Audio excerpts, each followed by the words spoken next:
Olha, eu tô trazendo batata aqui para aumentar a nossa audiência, porque temos um pedido muito especial para fazer, tá? Resolvemos usar o nosso espaço para ajudar. E o meu pedido, ele é muito especial. Se cada um de nós ajudarmos com R$ 1, um garoto lindo, Luiz Otávio.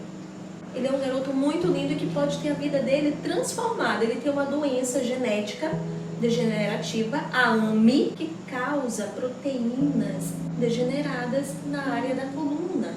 Então ele não consegue ter a firmeza no corpo, não consegue engolir os alimentos. Então ele tem uma sobrevida, infelizmente, se não tiver o tratamento, uma sobrevida curta. E o remédio que ele necessita não é fornecido pelo SUS. O SUS ele fornece alternativas, mas não é o que ele precisa. O que o SUS já oferece já é muito caro. E o dele é mais alto ainda o valor. São 2 milhões. Mas eu acredito, se cada um de nós doar R$ 1, que está aqui e vou deixar na descrição, nós podemos fazer a diferença. Eu conto com você, o Luiz Otávio conta com você. Eu também! Ele também, ó. A gente veio aqui pedir pelo Luiz Otávio. E todos os meus vídeos vai vir esse pedido. De volta aos reactions. Um dos casos mais pedidos por vocês, sim, porque abalou o país. Uma jovem rica, bonita, que matou os pais. O que será que Jaqueline Guerreiro conta? Será que ela trouxe a parte pericial? Será que ela trouxe apenas a parte da investigação? Vamos analisar agora e com certeza mais lá na frente eu vou trazer o olhar pericial sobre o caso Susana von Richthofen. Von Richthofen morava no bairro de Campo Belo, zona sul de São Paulo. O pai, Manfred, nasceu na Alemanha, mas foi naturalizado brasileiro e era um engenheiro de renome. A mãe, Marisa von Richthofen, era psiquiatra. O casal tinha 2 filhos, a Suzane Louise von Richthofen, que nasceu no dia 3 de novembro de 1983, e o caçula Andreas Albert von Richthofen, que nasceu no dia 26 de abril de 1987. Os dois foram educados nas melhores escolas de São Paulo, eles viajavam muito, eles estudavam várias línguas, então assim, para adolescentes eles tinham tudo que um adolescente pode querer. Os vizinhos contam que os Richthofen eram muito discretos, apesar de ter uma casa enorme. Eles raramente faziam festas, eram sempre muito reservados. Os filhos foram educados de forma mais rígida, então eles tinham um horário para tudo, era tudo certinho. Mas apesar de tudo isso, eles pareciam ser uma família bem feliz. Em 1999... Isso aí tá bem... Isso a gente encontra bastante na internet. Em todos os sites, links que eu procurei, essa análise ela é recorrente. Por meio do irmão Andreas e seu interesse por aeromodelismo, a Suzane conheceu o Daniel Cravinhos e logo eles começaram a namorar. E aí, na época do caso, a Suzane, com seus 18 anos de idade, cursava Direito na PUC São Paulo e já falava 3 idiomas. Ela ainda namorava com o Daniel, que na época tinha 21 anos, já fazia 3 anos que eles estavam namorando. Já o Daniel, na época, ele não trabalhava e nem estudava, e ele vinha de uma família de um nível socioeconômico bem abaixo do da Suzane. Então, no começo do namoro, os pais não ligaram muito, acharam que era alguma coisa mais passageira. E aí ele fazia alguns empréstimos com a Suzane, emprestava dinheiro dela sempre, ela dava muitos presentes pra ele, então os pais dela começaram a se preocupar com a situação. Em 2002, eles descobriram que a Suzane estava usando drogas com o Daniel, então eles proibiram o namoro. Então, na noite do dia 30 de outubro de 2002, a Suzane e o namorado levaram o irmão mais novo dela, o Andreas, pra um cybercafé pra ele passar a noite lá entretido com jogos, com o computador, e os dois saíram e foram pra um motel. Às 2h56, o casal sai do motel e vai lá no cybercafé pra poder buscar o Andreas. Buscam ele, a Suzane deixa o namorado em casa e com o seu irmão eles vão pra casa deles. Ao chegar em casa, a Suzane ficou surpresa porque ao entrar eles viram que a janela do escritório estava aberta, então ela liga pro namorado dela, pro Daniel. Enquanto o Daniel tá vindo pra casa dela, ela já aproveita e liga pra polícia também. O policial Alexandre Paulino Boto foi o primeiro a chegar no local, então ele entra na casa e pede pra Suzane e pro Aqui eu encontrei relatos um pouco divergentes, onde ela liga para o Daniel e o Daniel faz a ligação para a polícia. Andreas ficarem esperando ali que ele vai ver o que aconteceu, se alguém entrou na casa. Então ele sobe pro segundo andar, chega no quarto dos pais, do Manfred e da Marisia, e se depara com uma cena horrível do crime. Ele encontrou o casal já sem vida Na cama tinha sangue por toda parte, tinha bagunça no quarto.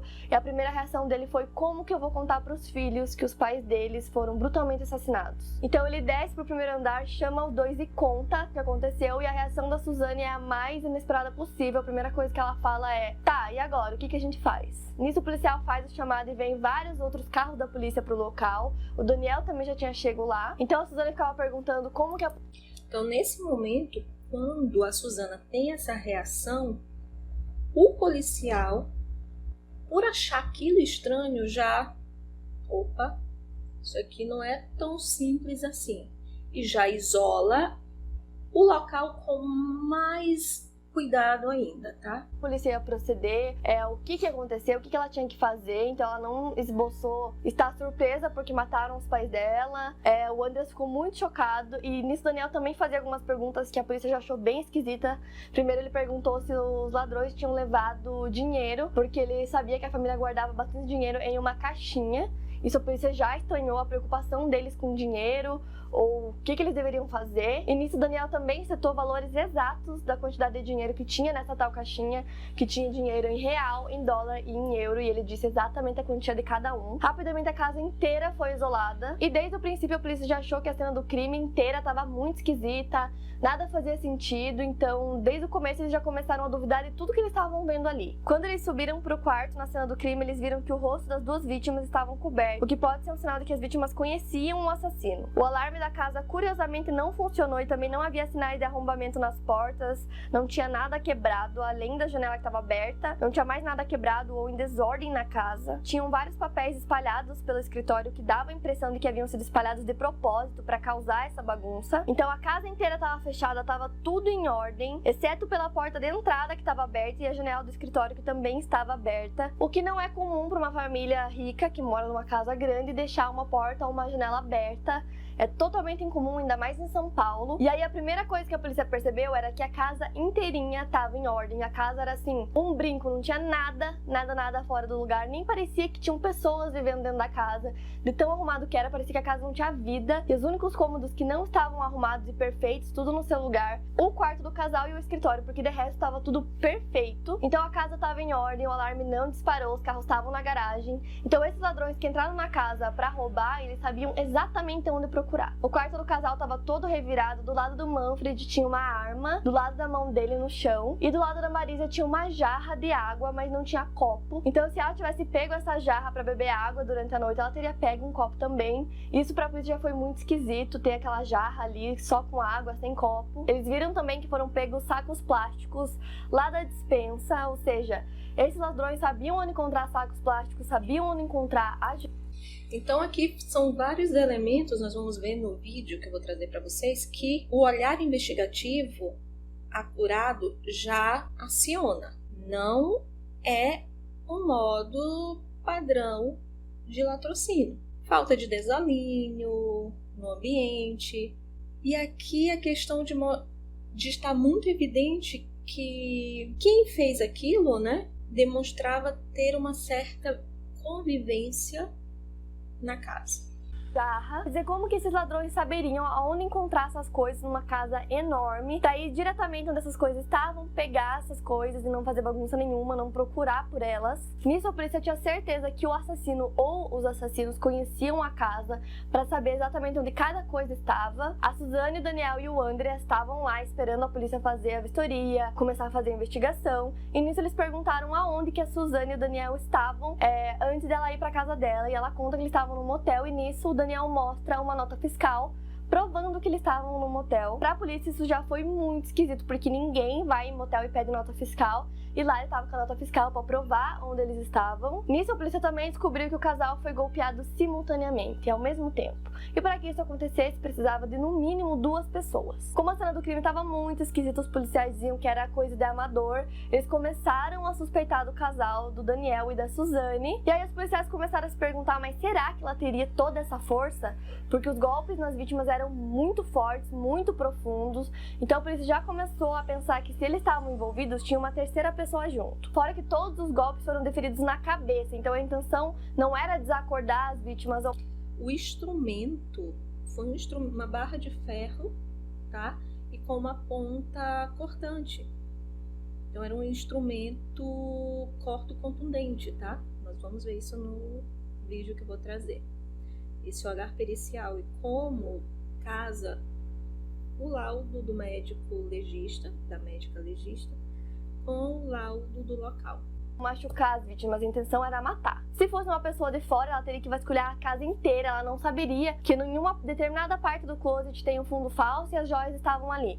Então tudo começou a apontar para os dois. O enterro aconteceu no dia 1º de novembro, a Suzane não saiu do lado do irmão dela em nenhum momento, eles choravam muito. Nisso já tinha bastante imprensa também cobrindo o caso, que rapidamente ficou conhecido. E aí as suspeitas em torno do casal começaram a aumentar ainda mais, porque 2 dias depois do crime, os investigadores voltaram à casa do Richthofen e ao chegar lá eles encontraram a Suzane, o Daniel, o Andreas e um casal de amigos na beira da piscina, ouviram música, tomando cerveja. A Suzane até demorou bastante para abrir a porta e parecia que eles estavam num clima de comemoração. Ela atendeu os policiais com um cigarro na mão, ela falava sem emoção alguma na voz, como se nada tivesse acontecido, e ia mostrando a casa, dizendo: ó, aqui é o escritório onde foi roubado a maleta com o dinheiro. Aqui era o quarto dos meus pais onde o crime aconteceu. Tipo assim, fazia apenas 2 dias e ela tava lá fumando, bebendo, como se nada tivesse acontecido. Na mesma semana era aniversário da Suzane, então ela e o Daniel foram pro sítio da família do Richthofen, passaram o aniversário dela lá, comemorando. A Suzane também foi dispensada das aulas da faculdade, porém ela não faltou nenhum dia. E aí a polícia investigando o crime, eles estimavam que o crime tinha acontecido entre as 10 à meia-noite. Só que aí a polícia conseguiu exatamente o horário que tudo aconteceu, porque tinha um guardinha na rua.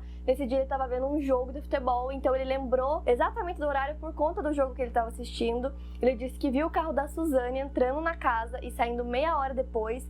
E ele disse que esse foi o único carro que entrou na casa, que passou ali pela rua, que era um dia muito tranquilo, que nem estava passando carro naquele horário. Então muitas contradições começaram a surgir, e sempre que alguma coisa nova surgia, como isso, por exemplo, o Daniel e a Suzane eram chamados até a delegacia para depor, para responder perguntas. Então eles estavam assim, desde o dia que se seguiu do crime, praticamente todos os dias lá. Eles tinham que ir pra delegacia, tinham que ir lá responder as perguntas, e eles sempre chegavam acompanhados de advogado e de um membro do Ministério Público. E a Suzane sempre surgia com coisas novas, então de repente ela falava de uma empregada que não gostava muito deles, que ameaçava eles, daí ela falava também que teve um desentendimento com fulano, que teve uma vez que ela deixou o carro dela na oficina e tinha uma chave de casa dentro do carro. Então ela sempre surgia falando coisas diferentes. Tudo que ela falava a polícia ia, checava, mas nada, não tinha nada, e tudo sempre voltava pra ela e pro Daniel. E aí a polícia se depara com a maior evidência do caso. Até então o Christian, que é irmão do Daniel, nem era conhecido da polícia, nem era citado em nada, mas aí ele comprou uma moto, uma Suzuki, e ele pagou por essa moto em dólar, e ele não trabalhava na época, então não tinha como ele ter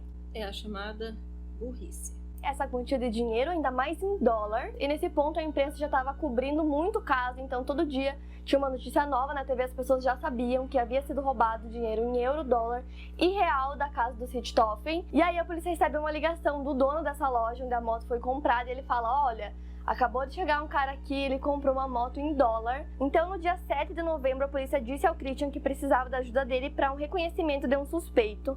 Na delegacia, após cerca de 6 horas dando respostas contraditórias e bem confusas para a polícia, o Christian acabou confessando a participação dele no crime. A princípio, ele tentou dizer que tinha feito algumas economias, que ele tinha ganhado esse dinheiro em dólar da avó, mas como ele era usuário de drogas, para a polícia isso não fazia sentido nenhum, um usuário fazer economias. E aí, após tanta pressão da polícia, ele acaba confessando, ele até fala assim: eu sabia que a casa ia cair.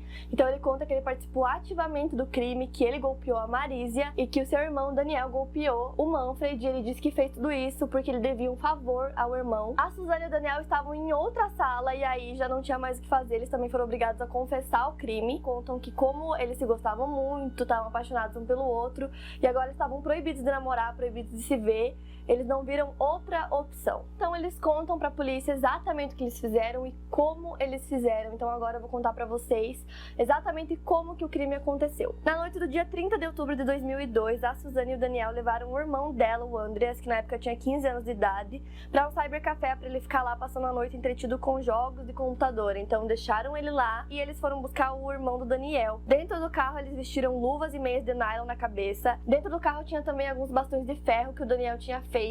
Então os três juntos dentro do carro preparados foram pra casa dela. Então eles chegaram na casa da Suzane, ela subiu as escadas que davam acesso ao segundo andar da casa, em direção ao quarto dos pais, que já estavam dormindo, eles tinham o costume de dormir bem cedo. Então ela sobe e confirma que os dois estão dormindo e faz sinal para que os dois irmãos possam começar a pôr em prática o plano deles. Então a Suzane acendeu as luzes do corredor e desceu pro primeiro andar porque ela não queria ver nem ouvir o crime. E aí tudo começa. Daniel entra no quarto primeiro, seguido por Christian, seu irmão. E o namorado da Suzane tinha o Manfred, o pai dela, como alvo, já que ele tinha proibido o namoro dos dois, enquanto o irmão dele cuidaria da mãe, da Marísia. O casal foi golpeado seguidamente na cabeça com os bastões. A Marísia até chegou a meio que acordar e levantou o braço para tentar se proteger, tentar proteger o rosto dela com as mãos. Os dedos dela foram quebrados, inclusive, depois de tantos golpes. E apesar da agressão, o casal não morreu de imediato. Quando uma pessoa sofre um traumatismo craniano grave, imediatamente a base da sua língua não se sustenta mais, causando a morte por sufocamento. Assim, ao tentar respirar, a estreita passagem provoca um ronco bem alto,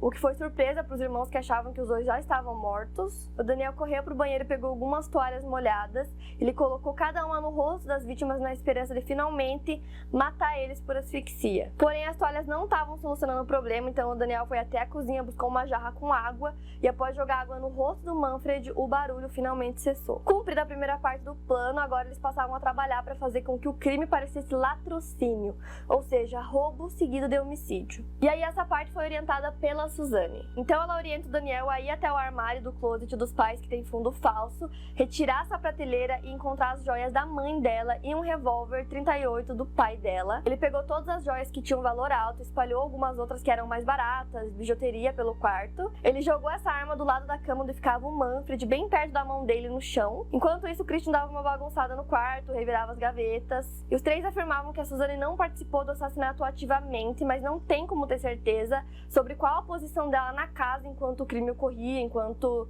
tudo estava acontecendo lá no quarto. Enquanto os dois irmãos estavam lá no quarto dos pais, a Suzane foi pro escritório do pai dela, onde ela sabia que tinha uma maleta com muito dinheiro dentro, e ela sabia também o código para abrir essa maleta. Era uma maleta em couro que precisava de código, ela sabia qual era, então ela abriu a maleta e pegou todo o dinheiro que tinha na maleta. Tinha dinheiro em euro, em dólar e em real dentro da maleta. Só que aí o Daniel, como eles estavam forjando um latrocínio, ele pegou uma... No depoimento do Daniel, ele afirma que ela, a Susana, que cortou. E ele ainda perguntava por que ela tinha feito isso, se sabia o código. E aí ela teria afirmado que seria para forjar o latrocínio. Bem afiada e rasgou a maleta de couro para dizer que eles não sabiam a senha e que aí alguém veio e roubou o dinheiro. E para criar toda essa cena, eles saíram pela janela do escritório, então tinha marcas de tênis na janela, deixaram a janela aberta para simular o arrombamento. E os bastões que os irmãos usaram, eles foram lavados na piscina e depois foram colocados dentro de sacos plásticos que foram pegos na despensa da casa. Então eles também colocaram as roupas que eles estavam usando dentro desse saco e aí saíram de carro e jogaram o saco pelas avenidas aí para se livrar dessas coisas. Esses sacos com os bastões e com as roupas nunca foram achados. O dinheiro que estava dentro da maleta e algumas joias foram dadas ao Christian, ao irmão do Daniel, como pagamento por ele ter ajudado no crime. Então depois do crime eles levaram o Christian de volta para casa dele e aí o Daniel e a Suzane precisavam continuar o plano. Os dois foram para um motel e pegaram uma das suítes mais caras do motel, que custava em torno de R$380. E aí o Daniel pediu um recibo, que não é nem um pouco comum a pessoa ir no motel e pedir um recibo, mas ele pediu o recibo porque ele precisava de prova, ele precisava provar que ele e a Suzane estavam no motel. Com a nota fiscal em mãos, eles saíram quase 3 horas da manhã do motel e foram buscar o Andreas, que estava lá no cybercafé. E aí a polícia questiona o casal, mas por que vocês fizeram isso? Né? Uma menina que vem de uma família rica, que estuda direito, que fala 3 idiomas, que tem tudo que ela pode querer na vida.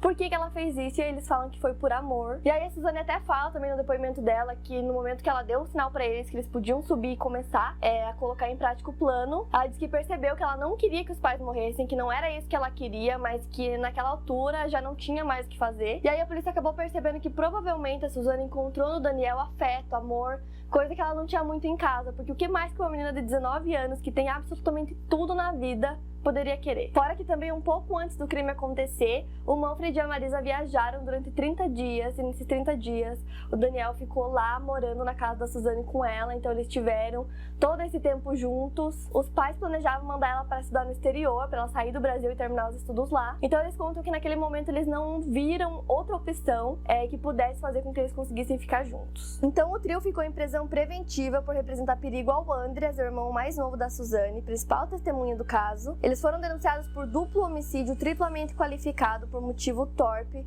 meio cruel, impossibilidade de defesa da vítima e de fraude processual por terem alterado a cena do crime. O Christian se mostrou extremamente arrependido durante todo o momento. Daniel parecia que estava perdido e a Suzane não esboçava sentimento algum. Na verdade, ela só demonstrou alguma coisa quando ela ouviu a sentença dela no tribunal, que ela viu que ela realmente iria presa. Naquele momento, quando afetou ela começou a chorar, ficou desesperada, porque sempre que falavam dos pais dela, do irmão dela, ou de qualquer outra pessoa, tipo assim, ela não esboçava nada, e aí quando o assunto era com ela, aí ela sentia. A Suzane, inclusive, entrou com um pedido na justiça para ter o direito de administrar os bens da família, inclusive de receber parte do seguro de vida do pai. Em julho de 2006, o trio foi a júri popular. A Suzane tentou convencer que havia sido manipulada pelo namorado, que ele se aproveitava da condição financeira dela e que dava drogas pra ela. Já o Daniel mostrou que a intenção de assassinar o casal sempre foi da Suzane, que ela que induziu o crime. Então a Suzane e o Daniel foram sentenciados a 39 anos e 6 meses de prisão.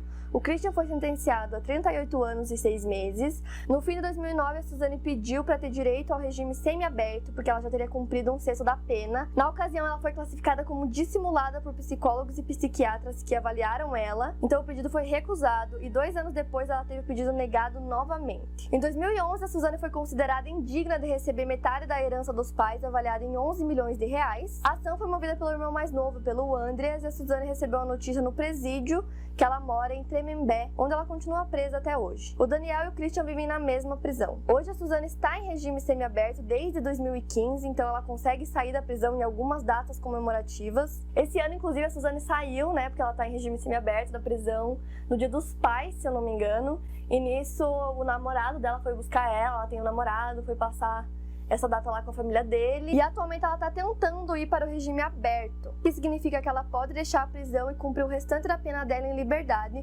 mas sob a supervisão do sistema prisional. Esse pedido já está correndo na justiça há cerca de 1 ano, mais ou menos, e não há prazo para que a decisão seja tomada sobre a sua saída. Tem algumas entrevistas da Suzane que vocês encontram no YouTube, ela deu entrevista para o Gugu, e essas entrevistas são...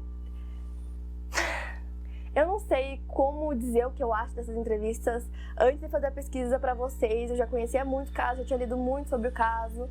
Então, não sei, assistam e aí me contem o que vocês acham. Eu também não poderia terminar esse vídeo sem falar do Andreas, do que aconteceu com o Andreas. O Andreas era muito ligado ao pai, eles iam o tempo todo pro sítio da família em São Roque, cuidavam das plantas, faziam objetos de marcenaria. O Andreas foi educado sob um padrão europeu, ele também estudava 2 idiomas. Segundo conhecidos da família, ele era bem próximo a Suzane. Após o dia 31 de outubro de 2002, a data do assassinato dos pais, o Andreas passou a viver sob tutela do seu tio Miguel e da avó materna Lourdes Magnani Silva Abdala, que faleceu 4 anos depois. E aí eles mudam o Andreas. Inclusive, a avó deixou para Suzane um apartamento no valor de 1 milhão. De colégio, ele vive sob uma barreira de proteção de amigos e familiares. Ele estudava na melhor escola de São Paulo e diziam que ele queria trabalhar com remédios e laboratório. Em 2005, ele é aprovado no vestibular para o curso de farmácia e bioquímica da USP, ele passou em 3º lugar. O Andreas nunca deu nenhuma entrevista sobre o assunto, mas uma vez, em 2015, ele escreveu uma carta para a Rádio Estadão,